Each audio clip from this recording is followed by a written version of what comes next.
Alors, nous allons continuer l'écriture. Nous continuons l'écriture.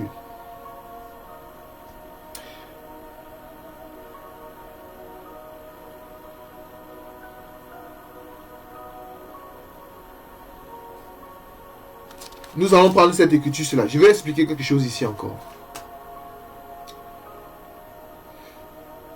Le verset 7. Jean 10, verset 7. Jésus leur dit encore, en vérité, je vous le dis, je suis la porte des brebis. On l'a expliqué.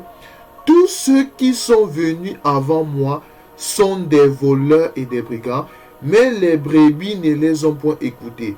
Je suis la porte. Si quelqu'un entre par moi, il sera sauvé. Il attendra et il servira. Il sortira et il trouvera des pâturages. Quand Jésus dit ici que tous ceux qui sont venus avant moi sont des voleurs et des brigands, Jésus voulait dire quoi? Voilà où, bien aimé dans le Seigneur, voilà où c'est très important d'avoir l'enseignement. C'est très important d'avoir l'enseignement. Dieu nous a donné la grâce de voir certaines choses dans les Écritures que beaucoup n'ont pas. Ce n'est qu'une grâce imméritée que nous avons reçue, bien aimé. Parce que ici, le Seigneur Jésus dit que tous ceux qui sont venus avant moi sont des voleurs et des brigands. Mais vous pensez que quand Jésus parle de voleurs et brigands, est-ce que Jésus parle de celui qui se trouve dans les voleurs naturels là qui se trouvent dans les prisons? Non. Jésus ne parle pas d'un voleur qui allait par exemple dans un supermarché, il a volé, je sais quoi, il a volé un téléphone, on l'a arrêté. C'est pas de ce voleur là que Jésus parle. Le Seigneur ne parle pas de ce brigand là. C'est pas de ce voleur là que le Seigneur parle. Il faut toujours venir dans les Écritures pour trouver qui sont les voleurs, qui sont les brigands que le Seigneur Jésus est en train de parler. Bon, je vais trouver ici dans les Écritures, c'est quoi? Quand Jésus dit, tous ceux qui sont venus avant moi sont les voleurs et les brigands. Il faut que je trouve dans les Écritures c'est quoi voleur et brigand. Bien aimé dans le Seigneur. Très important. Je ne veux pas chercher ailleurs. C'est toujours dans la Bible. Je vais prendre une écriture. Matthieu chapitre 21. Matthieu chapitre 21. À partir du verset 33. Matthieu chapitre 21. À partir du verset 33. Écoute une autre parabole. Il y avait un homme maître de maison qui planta une vigne. Il l'entoura d'une haie. Il creusa un pressoir et bâtit une tour. Puis il la ferma à des vignerons et quitta le pays. Mais ici, il s'agit de la parabole des vignerons. Ça, c'est une parabole que on a déjà enseignée, bien aimé, plusieurs fois.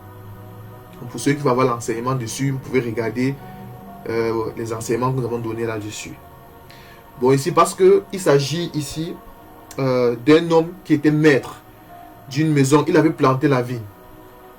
Il avait maintenant protégé la vigne. Il avait entouré de la vigne, de la haie. Parce que lorsqu'on parlait de la haie, c'est ça, la protection de Dieu sur la vigne. C'est la protection de Dieu. Vous savez, quand tu n'as pas la haie dans ta vie, tu serais exposé aux ronces et aux épines. Bien aimé dans le Seigneur. Bon, la haie, c'est la protection de Dieu sur la vie d'une personne. Quand tu as la haie de Dieu, la protection de Dieu. Et aujourd'hui, la haie de Dieu, c'est notre Seigneur Jésus sur notre vie. C'est ça la main de Dieu sur nous. C'est la main de Dieu, c'est ça la haie. Bien aimé. C'était juste une parenthèse. Mais il avait mis là, parce que nous comprenons que la vigne de l'Éternel, d'après l'écriture d'Ésaïe chapitre 5, c'est ça la maison d'Israël. Bon, nous comprenons ici que la vigne ici, c'est ça la maison d'Israël. Bon, quand cet homme-là, qui n'est que Dieu lui-même, il avait fait la vigne, il avait donné, il avait protégé sa vigne, il a protégé la vigne, il a mis la haie, il a mis le pressoir, tout ça. Il avait maintenant donné la gérance de la vigne dans la main des vignerons. Maintenant, si nous prenons le verset 34.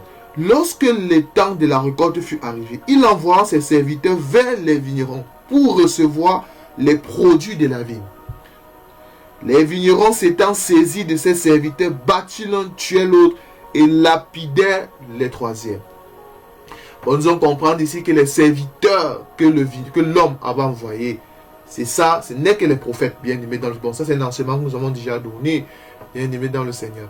C'est l'écriture où Jérémie chapitre 26, où Dieu dit, où Jérémie, Dieu parle à la bouche de Jérémie, il parle à Israël en disant que je vous ai envoyé les prophètes, les serviteurs, les prophètes dès le matin, mais vous n'avez pas écouté. Bon, nous comprenons que les serviteurs ici que Dieu envoyait pour prendre le fruit, les récoltes de la vigne, mais que les vignerons tuaient, c'est ça les prophètes. C'est ça les prophètes bien-aimés dans le Seigneur, que Dieu envoyait à Israël, mais Israël tuait les prophètes. Remarquez ensuite, le verset 37, enfin il envoya vers eux son fils, en disant, ils auront du respect pour mon fils. Mais quand les vignerons virent le fils, il dit entre eux, voici l'héritier, venez, tuons-le et emparons-nous de son héritage. Bon, nous comprenons que le fils ici qui a été tué, c'est notre Seigneur Jésus, bien aimé dans le Seigneur. Bon, bref, ça c'est pas l'enseignement sur la parabole des vignerons, on a donné, je vais passer vite fait. L'objectif c'était pour montrer c'est quoi les brigands, c'est quoi les voleurs et les brigands. Ce qui m'intéresse, ces vignerons-là, quelle est l'identité de ces vignerons-là? Je vais prendre une écriture. Alors, je vais prendre une écriture. C'est toujours Matthieu chapitre 21 à partir du verset 45. Après avoir attendu cette parole, j'aime ça, les principaux sacrificateurs et les scribes comprirent que c'était d'eux que Jésus parlait. Et ils cherchaient à se saisir de lui, mais ils ne craignaient la foule parce qu'elle le tenait pour un prophète. Vous voyez ça? Bon, ici, les principaux sacrificateurs, les pharisiens, ils ont compris que les vignerons que Jésus parlait, ceux que Dieu avait donné la gestion de la vigne, en d'autres termes, qui étaient garants de la loi, qui étaient garants de la maison, de gérer le peuple d'Israël, bien aimé dans le Seigneur. Parce que la vigne ici, c'est tout un peuple qui n'est autre qu'Israël, bien aimé dans le Seigneur. Quand Dieu est venu prendre les fruits, Dieu envoie les serviteurs, les prophètes. Mais les principaux sacrificateurs, les pharisiens, ils tuaient les prophètes. Dieu envoie Isaïe, ils ont tué Isaïe. Dieu envoie Jérémie, ils ont lapidé Jérémie. Ils l'ont mis dans la boue. Dans un trou dans la boue. Dieu envoie Ézéchiel, ils ont persécuté Ézéchiel. Dieu envoie Daniel, ils ont persécuté Daniel. Dieu envoie les prophètes. Et ils ont persécuté beaucoup de prophètes, bien aimés dans le Seigneur. Bon, nous voyons ici là que les brigands, quand Jésus dit dans Jean chapitre 10 que ceux qui sont venus avant moi sont des voleurs et des brigands. Mais les brebis ne les ont pas écoutés. Les voleurs et les brigands ici, c'est ça les principaux sacrificateurs. Et c'est ça les pharisiens, bien aimés dans le Seigneur. Voleur ici ne signifie pas voleur dans son sens propre. C'est un langage que Jésus a utilisé pour parler des principaux sacrificateurs et les pharisiens, bien aimés dans le Seigneur. J'aime aussi beaucoup une écriture ici.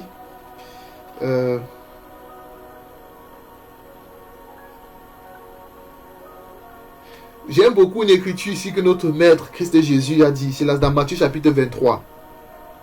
À partir du verset 1er. Alors Jésus parlant à la foule et à ses disciples dit, les scribes et les pharisiens sont assis dans la chair de Moïse. Faites donc et observez tout ce qu'ils vous disent, mais n'agissez pas selon les œuvres, car ils disent et ne le font pas. Bon, Jésus parlait ici de quoi? Les principaux sacrificateurs, les pharisiens, les scribes bien-aimés dans le Seigneur. Alors,